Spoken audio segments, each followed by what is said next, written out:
Mr. George. How you Hi, doing? Carla. It's so nice to see a young girl for a change. Those guys. Isn't I love you. You always have the best sense of humor. I interviewed you back in 2018 when you were doing Better Late Than Never. that beautiful? Loved you. Here I am Yeah. still. I'm glad you're still here for me to talk to you again. I really do. You are blessed, blessed, blessed. Um, we all have things that we believe in other than ourselves, right? How does that statement change you and your perspective on the other side of your life now post boxing? I started boxing as a little boy, really. I started off, I didn't even have hope. That word didn't even exist. Hope and the word success, potential. Can you imagine going through life with those words not being in existence? And I achieved so much in boxing, knocked down, but given a second chance to live. Forget about championship of the world, but I had a second chance to live after experiencing death itself. And now to go on and tell that story, of which a lot of it I was ashamed of.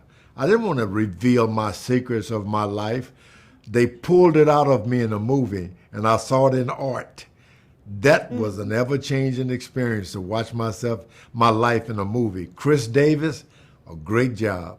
Honestly, doing his story is what will go with me for the rest of my life. He faced so much adversity, and we all do, don't get me wrong, but there was something unique about telling his story of overcoming adversity while experiencing so much adversity myself at the same time. And I was being stretched and pulled and pushed to a degree that I never thought I could reach. I mean, it seemed impossible, no joke.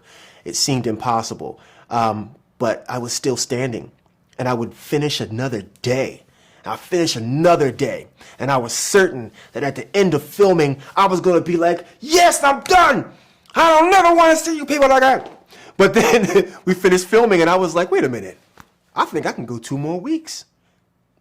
Because we done been through so much. We done overcame so much. So now I know what I can do, how far I can go. And if I think that I only have a limit, I know I can go further. And that's because I did this film. In our first interview, Confrontation, he even put on an acting job there. And I said, this guy wanted to act that much? That's George Foreman. He really put on a good show. I looked him in the eye once, and he tried to look away. I said, no, look me in the eye.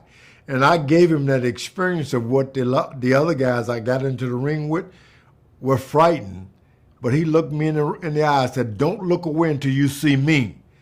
He did. And let me tell you, he brought George Foreman alive again. I love that you were like, look me in the eye, and that was it for you. If you can look me in my eye, then you the dude to play me. I love that so much. That's the way it happened with him.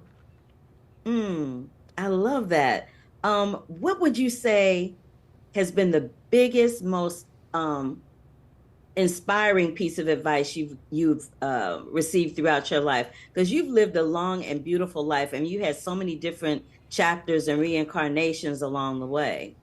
I try to hide from success. Doc Brodus, Forrest Whitaker played Doc Brodus in the movie. He just would not give up on me.